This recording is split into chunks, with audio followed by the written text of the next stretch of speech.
fail to understand and believe that I was a victim. Let me tell you what it is. It's control by one partner over another.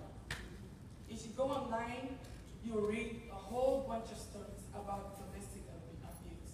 And I trust that you will. I hope you do.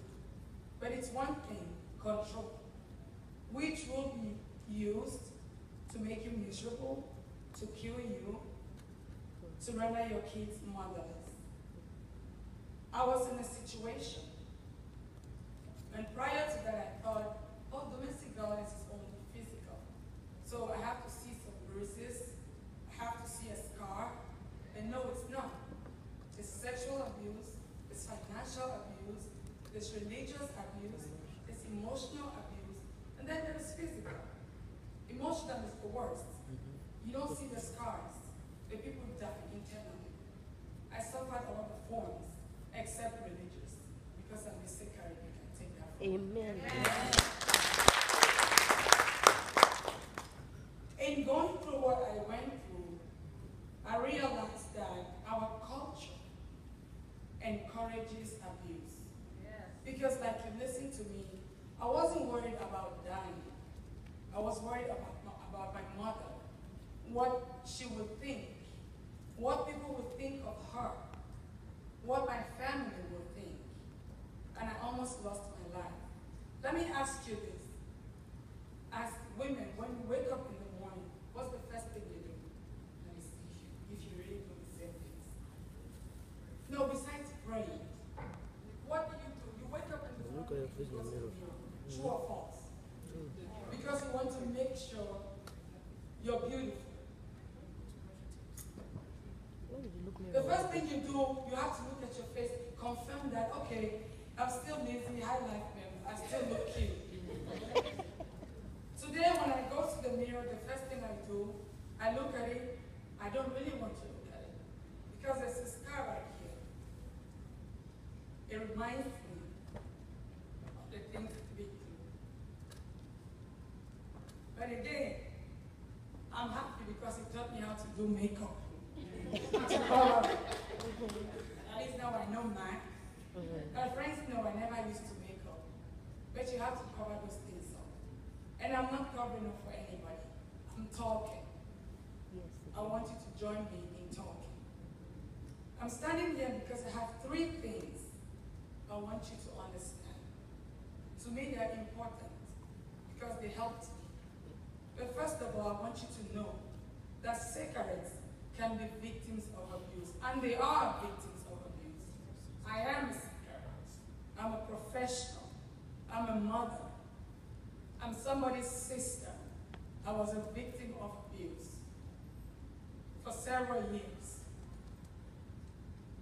We think, oh, educated women, hey, no man of it touching Dr. J. Who said the man won't stand? We are wrong.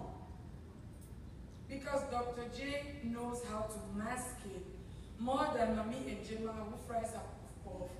As the husband raises his hand, she's running. Would I come more around that day?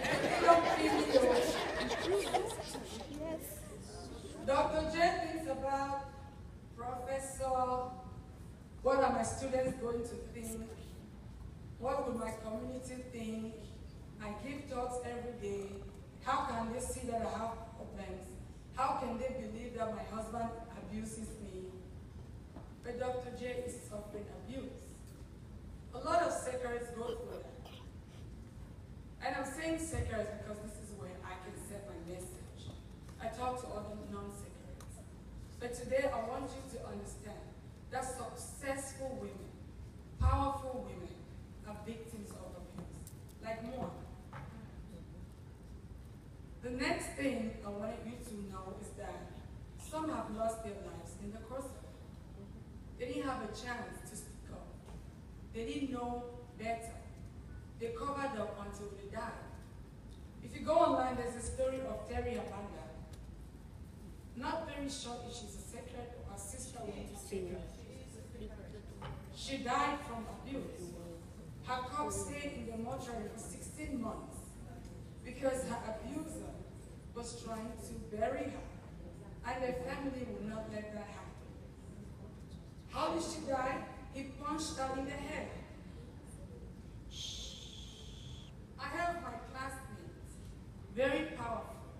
She's a neurosurgeon. And you know what they do? They take care of people. They keep people alive. She went through the worst forms of abuse you can imagine. Picked up her 3 kids and ran for her dear life. Today she's alive. She's not a victim anymore. So my sisters, we can be victims of abuse.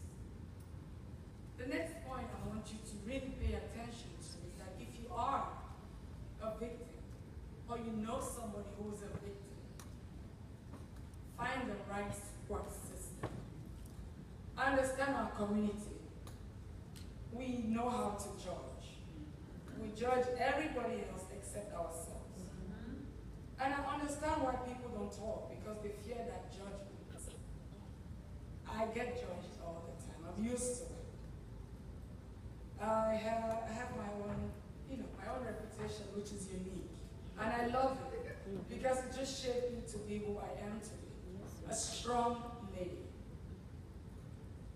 But I didn't let that stop me from finding the right support system.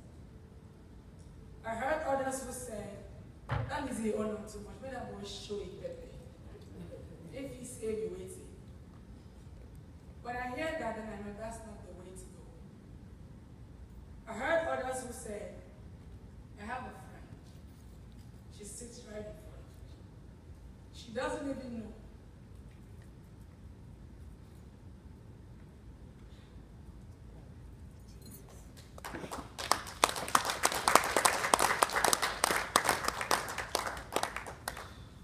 I will call her, and she will tell me one thing. Lizzy, even if you kill a man, your punishment don't correct. You don't deserve her. And that empowered me. It made me realize that I wasn't worse than anybody else. I did not deserve abuse. I have a mom in this house. She saw me. She lived it with me. She came to work for me. And she told me it was wrong. I did not deserve it. Do you know why I was empowered? Because I spoke. I told somebody. I did not care about our culture. I did not want to lose my life. I would rather be alive without a man and let my mom be mad at me. But I will not die and have her bury her own daughter.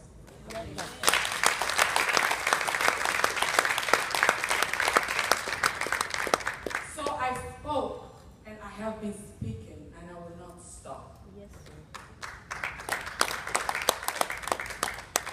The third point I want to make is that after you acknowledge that you're a victim, or you are an abuser yourself, because make no mistake, women are also abusers.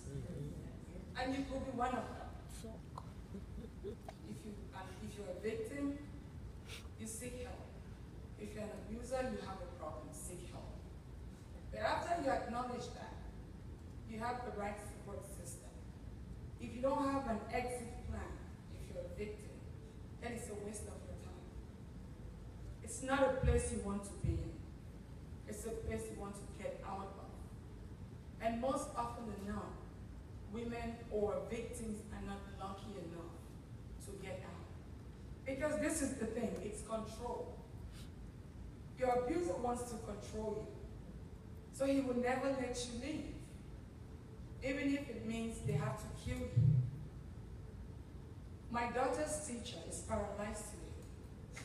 She was married for 25 years in a very abusive relationship.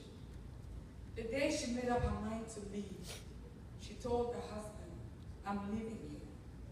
What did he do? He shot her. She cannot walk. Thankfully, she's alive to tell her story. And when I spoke with her, she told me one thing. She said, Lizzy, I like what you're doing, but I want you to do me a favor. I said, Miss Hatcher, what can I do? Anything. At least I know I cannot make you walk, but I can do something else for you.